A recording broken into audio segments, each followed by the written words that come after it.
Driven, Remax Hallmark's real estate show, with your hosts, Johnder, Perez, and Dan Salhany. Hey everybody, welcome to Remax Hallmark's Driven Real Estate Show. I am your host, Johnder Perez. My co-host, Dan Salhany, is not with me today. He will be joining us in our next episode. Today we have a fantastic guest. Her name is Simmi Minhas from our Bayview Village Remax Hallmark office. In just 3 years of being in the real estate business, she's achieved Executive Club, 100% Club, and she's just given me the news that by the end of this month, she'll be at the Platinum level. So 3 years, 0 to Platinum. Let's welcome Simmi Minhas. She's going to be sharing her story with us. Welcome, Simmi. Thank you. Thank you for having me. Fantastic. You ready to go? Yes. All right, Simmi, first question for you. What is the secret to your success in real estate? So I think it's a mix of a lot of things. I think there's many years I have to go as well, but at this point, I feel like being very passionate about real estate, that's one thing. A lot of people will notice that, your clients will feel that from you as well. I feel like you have to pretty much live, breathe, eat real estate. It has to become an integral part of you. Definitely hard work. So there are definitely long hours in the field. So you're looking at maybe sometimes 12 to 16-hour days. Usually I'm working 12 to 16-hour days.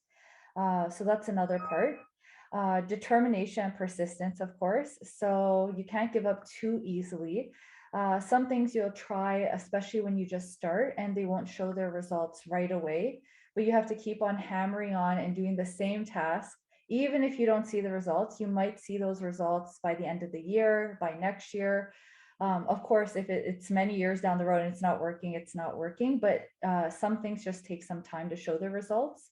So you have to remain very persistent and very determined.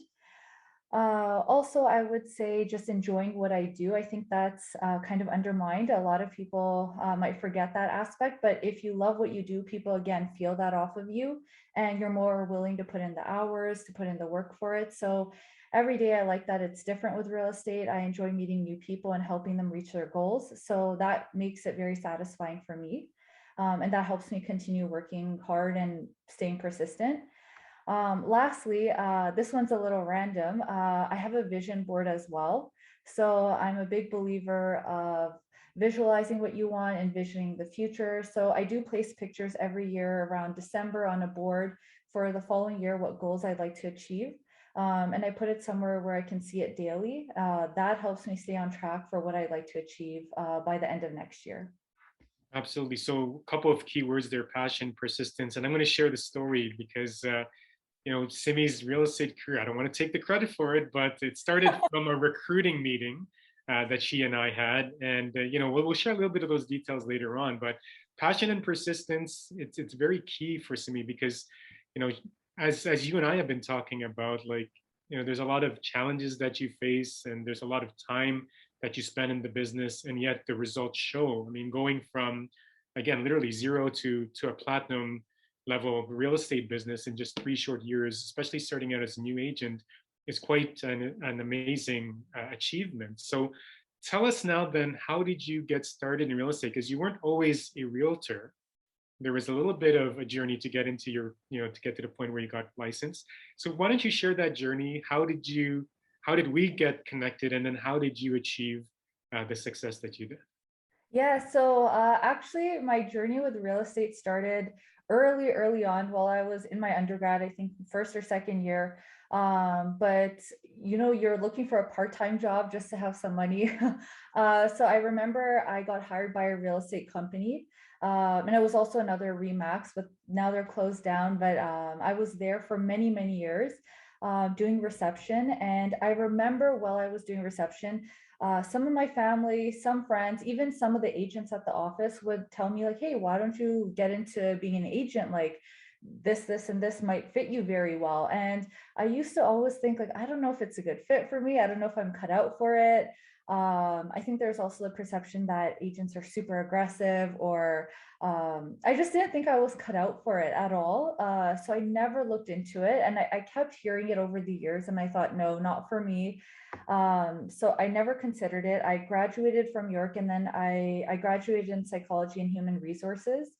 So I started working in human resources full time, and very shortly, I realized, you know what, I do not think I could work under someone. I think I want to be my own boss. I want to have maybe my own business, just something going on where I can control it a little bit more.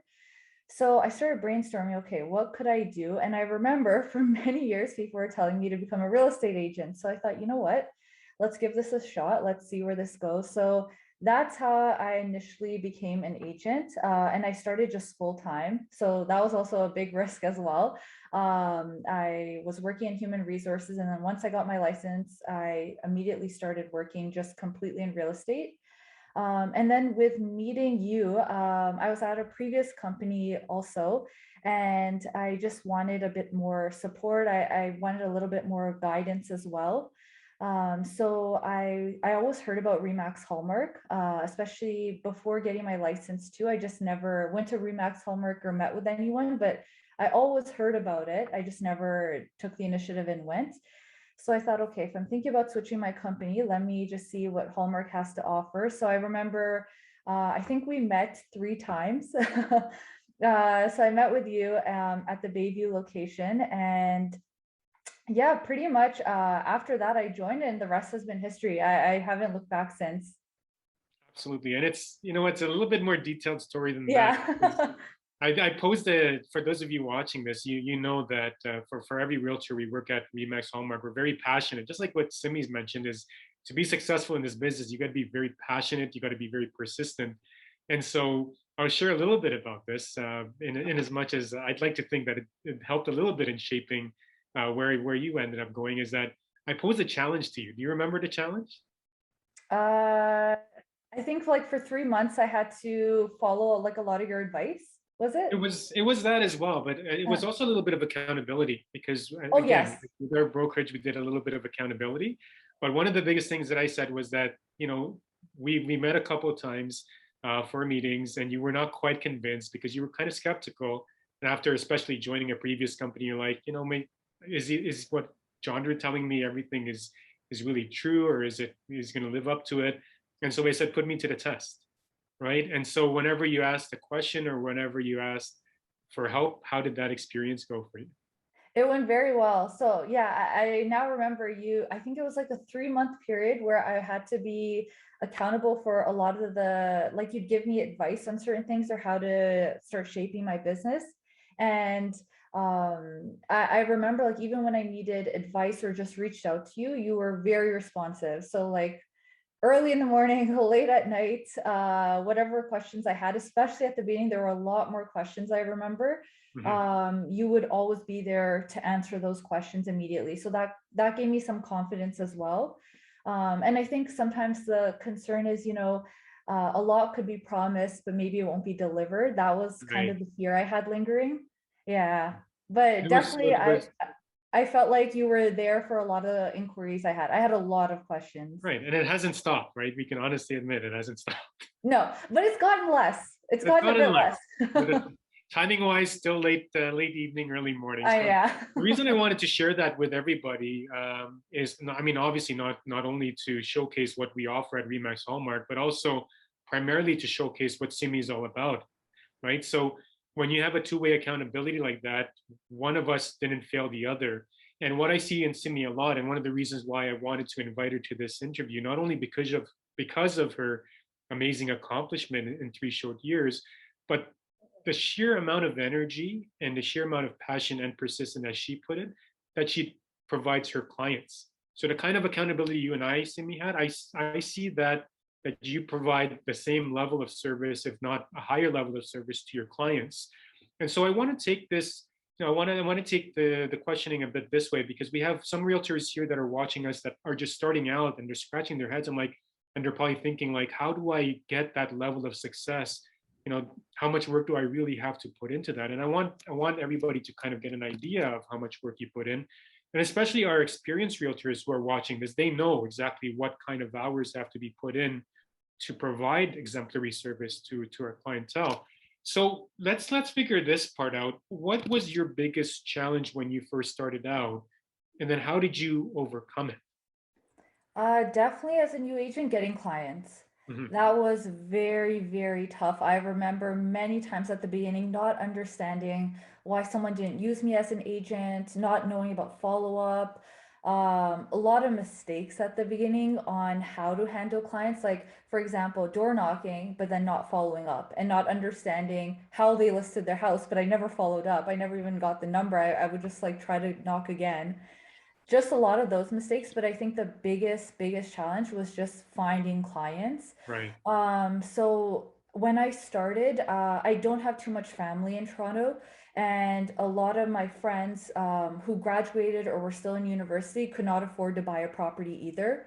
Mhm. So a lot of the struggle I had was having clients who were willing to use me or would trust me at the beginning. So all of pretty much like especially the first couple of years, it looked like everyone I found, it was just strangers. So Right. just people that I met after real estate, either through door knocking, cold calling, social media use, either referrals now as well. But that was a big struggle for me. And it took a lot of mental persistence, to be honest. It was really tough mentally because you do feel like, how do other people get deals so quickly in their first year? Like, why is it not happening for me? And I didn't understand that, network does play a big part as well at the beginning. And if you don't have that, there's going to be more challenges too. So I had to understand that and not beat myself up over it, because I did do a lot of the door knocking. I did heavy cold calling. I think I used to do 3 hours daily for several months. I did Saturday and Sunday also included. I never took like maybe one day off per month. So I was very consistent on it, and the results were so limited because the skill level was really Right. weak too, on how to talk properly on the phone, what to say. You don't know the market either, really, to talk about it. Yeah. The other thing also, and it's more of a minor one, but I did face it more at the beginning. A lot of the time, people thought I was much younger than my age. Mhm. So that was a bit of a struggle. So when I'd be door knocking or cold calling, people would think like I'm in high school, like the voice on the phone. That was really tough. So over time, I think the confidence kind of covers that question. People don't question you as much when you seem more confident as well. With the getting client part, definitely trial and error. That's how I overcame that. Because door knocking, the results felt a little limited. And also, maybe I just did it so early on. I just didn't know what to really talk about or too much about the market. So, trial and error, as in doing door knocking, cold calling, just trying different things and finding my niche. Right. And what worked for me and worked better with getting questioned less about my age and all these things was social media. Right. So definitely being mentally persistent and trying different things to find clients. You can't just, maybe one method worked for someone, but it might not work for you, right? Maybe door knocking works for this person, but it didn't work so well for me. So trial and error, and then just getting more confidence over time. You don't get questioned about your age like you do at the very beginning. Yeah. So you know what? Let's set aside social media because I want to set that, Yeah. especially video. By the Mhm. way, we're going to set that a bit later on. But I want to pick at one thing that's very important here because I mean, working with you, Simi, from the beginning, I saw, and it's a total transformation. I saw Mhm. exactly how you were struggling and all the different techniques that you were trying. And this is not a unique thing to a new agent. It's exactly what you described for a lot of new agents. It's that first startup in terms of getting those clients and getting the deals in their pipeline. But Simi, if you heard this and if you didn't, rewind this video if you're watching it again. But basically, every single day except for maybe one day off a month, you would be cold calling, right? You would be door knocking. And I remember the days when Simi would be at when you would be asking me, about scripts or can we do some role playing? Can we, what's going on with this? Like I'm using these scripts and they're supposed to work. Why isn't it working? Why am I not getting any appointments? So I'm going to throw this out at you. Did you ever get any sale or any appointments from door knocking or pure cold calling? Yeah, actually, I did my very first day of door knocking. I got my first listing appointment. Right. So Good. I think I was just 2 months in the business. I think it was just too early. I had no idea how to handle the listing appointment. I did whatever Mhm. practice I could, talking to agents at the office, my manager at the time, just whatever I could. Looking back, I don't think it was the best at all. But yeah, my first day of door knocking, I did. And after that, I met with a few people, but there were some people who were interested, and I never got their contact, or I only got an email, so I never followed up correctly. So there was a Right. few mistakes there. Yeah. Cold calling, though, I definitely did get appointments out of. My first listing was in Markham. It was 1.4 million, and that was through cold calling as a brand new agent. Very first listing, I had only done leases up to that point. Right. So, and I never met these people before. And still to this day, we do talk as well. So that was my very first listing off cold calling. And then after that, I'd have appointments here and there. But again, a little bit of the issue was I didn't know how to handle a listing appointment. I didn't have enough knowledge. So there's few holes there. And then I did struggle with trying to close the sellers a lot of the time. Right. And I remember that cold call, and then you sharing me that journey of actually going to that appointment, getting that listing, selling it. Yes. I think there was some spin-off business around that as well, like getting additional clientele or additional opportunities. I mean, the key point is for those of you who are newer to the business, as you listen to what Simmi's describing, this is something that you're going to experience as well. And for you, Simmi, learning the dialogues, learning the scripts, and then evolving, and then bringing that skill set to where you're really crushing it, which is video, which I'm going to allow you to share. Basically, all of those mistakes, all of those errors, all of those trials, and all of those challenges, coupled with the persistence, not giving up, continuously remaining consistent with what she was doing, that's the reason why you were able to now bring it to the next level, and why you're currently achieving the level of success you're achieving. So why don't we, now you realize that door knocking wasn't really it for you. Cold calling you were good at, but you required a very big number or high volume of calls to actually get something done. Tell me how video happened. So video happened actually through you. So when I left my previous company, a few people were telling me get into video, and I kept thinking, I don't know what to talk about. I feel like I'm a little too shy for this. I just didn't think, again, like kind of some self-doubt there. I just didn't think it would fit well. And also when you're newer, you're kind of thinking maybe I don't have enough knowledge to record myself and talk about something. That was kind of the struggle I had too. But once I joined Hallmark, I remember at the very beginning you were mentioning, and this had to do with our accountability. I think it was January I joined with Hallmark of 2019. You were mentioning like do a video for the year-end review for 2018 from Treb, summarize that, do a video on it, and just post it. And I thought, okay, like, I don't know what I'm going to talk about. I don't know how to record this video. So I remember I did like a selfie video in my car, and I just memorized all the lines. I used to memorize all of them. So I memorized everything for 2 minutes, and I just talked about the 2018 market. And that was because of your push. You were telling me, you know, like we have an accountability thing going on. You have to just post it and just see what happens. And I remember you showed me your old videos.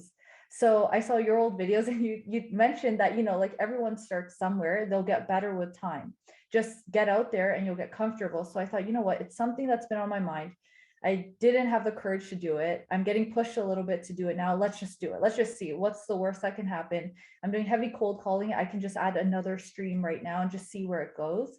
So I remember recording that, posting on Facebook, and I think I posted on Instagram as well, and LinkedIn.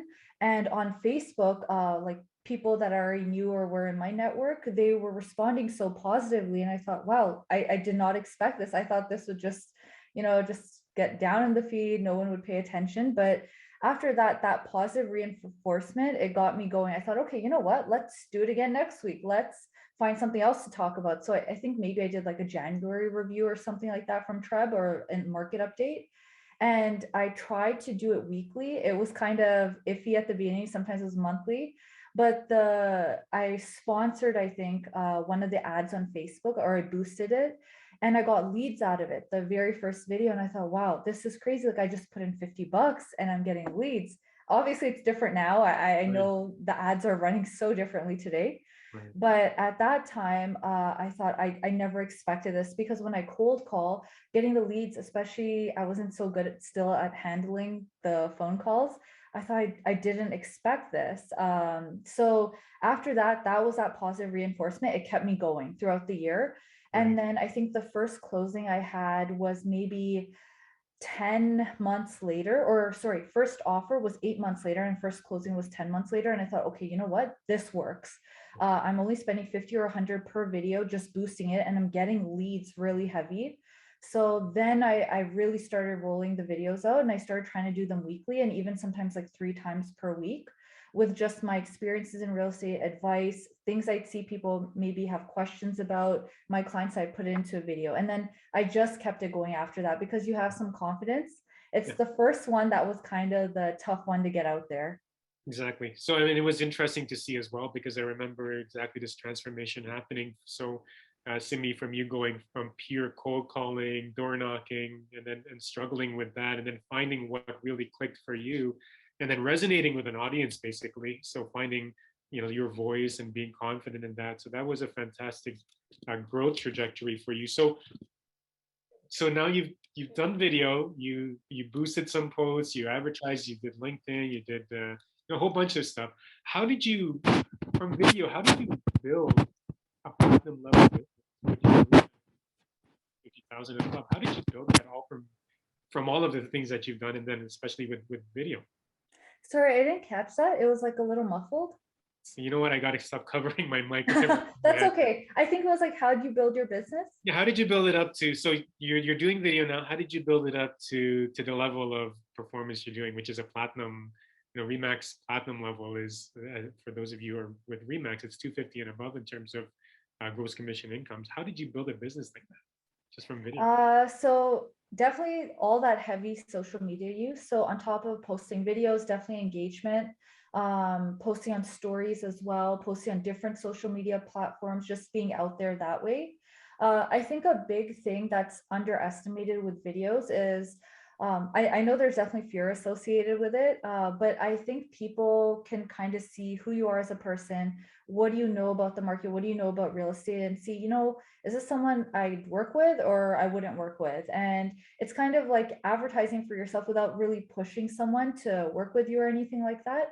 But definitely the social media, and just trying to put myself everywhere on social media. So again, all the different platforms, stories, engaging, replying to comments.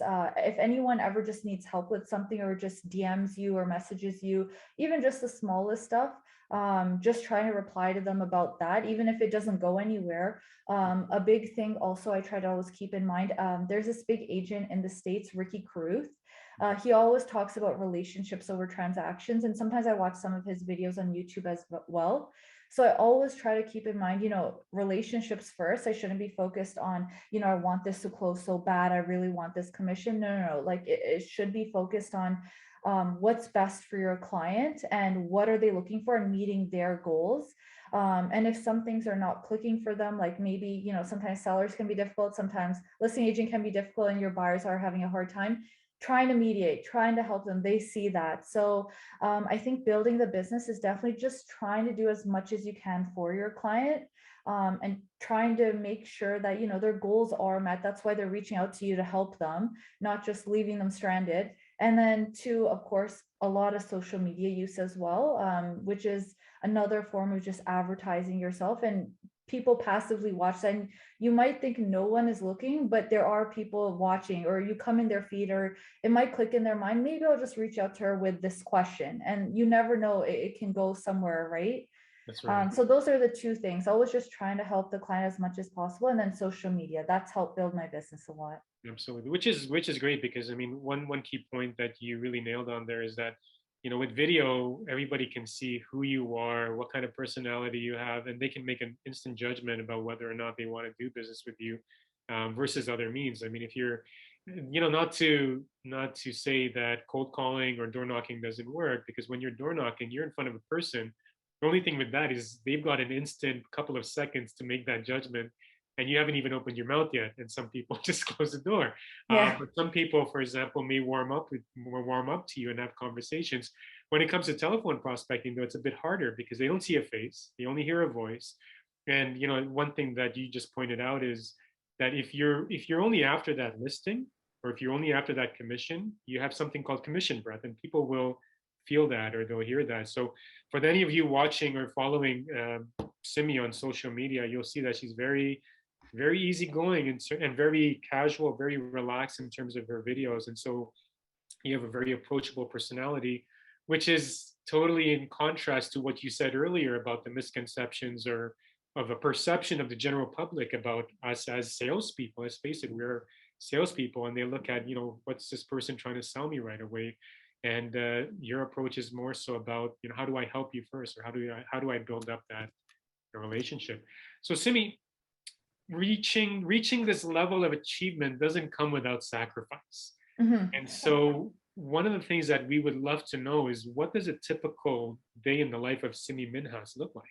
What do you do from the morning, from the moment you get up to the moment you go to bed? What do you do? Yeah. So I'm very avid about healthy eating and going to the gym or just working out. So usually I'm trying to get into the gym by 7:30. That's usually how I start my day.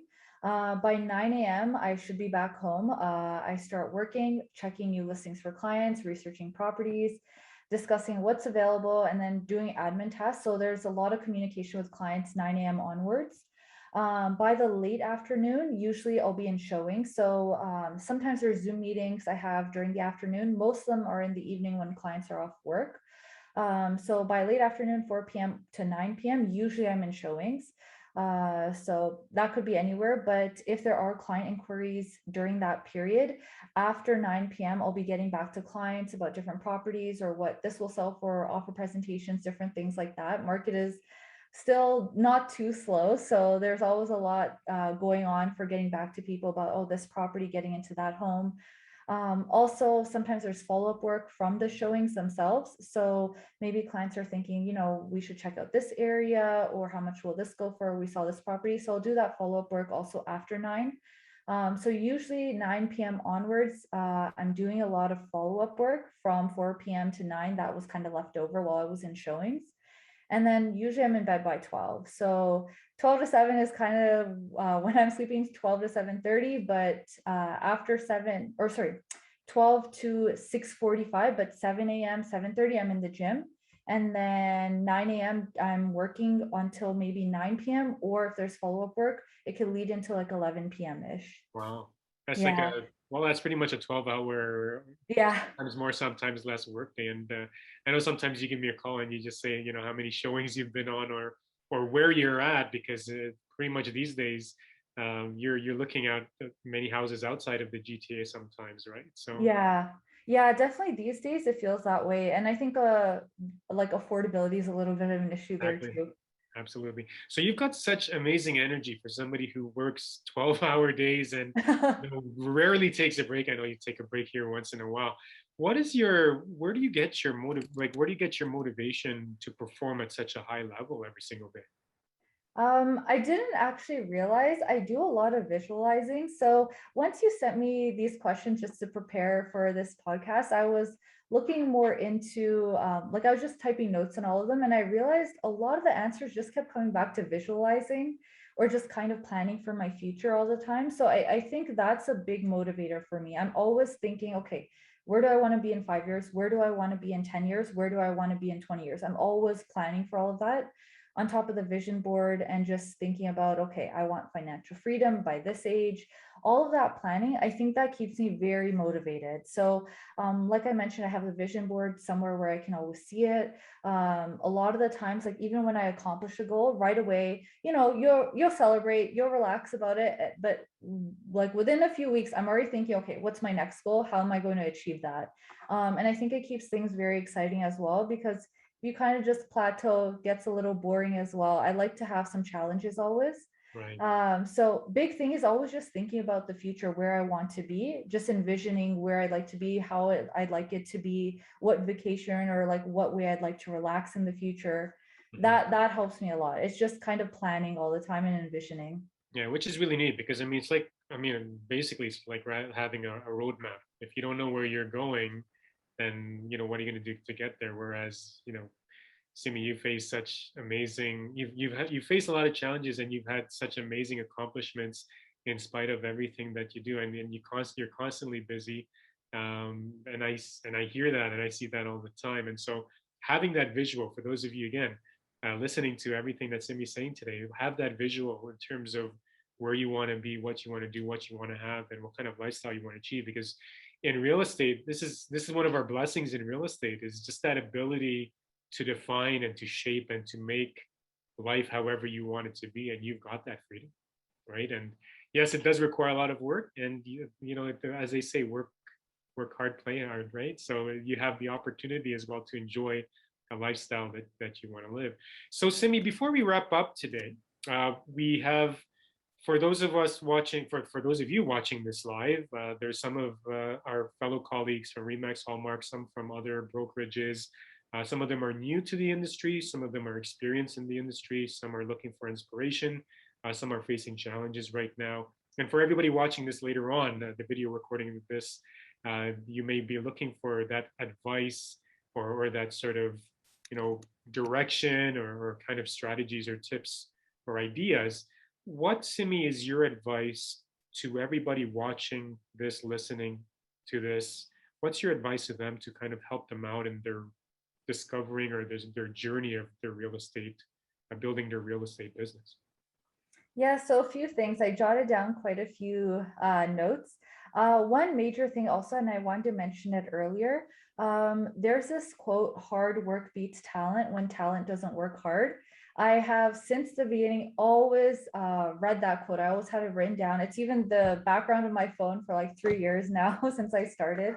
I always have that quote there just because I think at the beginning, when you start out, you feel maybe a little bit, maybe not everyone. I just felt a little insecure more so because I'd see other people in their first year or first few years and not know, like, you know, we all have different pathways there. Maybe someone has a network, maybe someone just has a better skill set, better talker than I am, all these things. But I'd always remember, you know, if I just work hard, I'll get to where I want. Whereas if someone doesn't work hard, but they have all that talent, they might just stay stagnant. So it wasn't so much like just beating out everyone. It was more so like, you know, you can get somewhere where you want to get if you just work hard at it. Because the skill set will come, the talent, the level that you're trying to get to, it'll come with that practice, with doing these daily tasks again and again. Because even with cold calling, over time, I did notice it was a lot quicker for me to book appointments. It became like 1 and 2 cold call sessions. I can book at least 1 appointment, 1 listing presentation. So it does improve, whereas before it was maybe 1 a month. So things do improve. The one, and why I'm mentioning that, I feel like hard work, it really can trump all. Like if you continue working very diligently on your tasks, like if it is cold calling you put your mind to, or social media or door knocking, just continue doing that task day in and day out. Don't just give up because maybe one day someone yells at you, someone swears at you.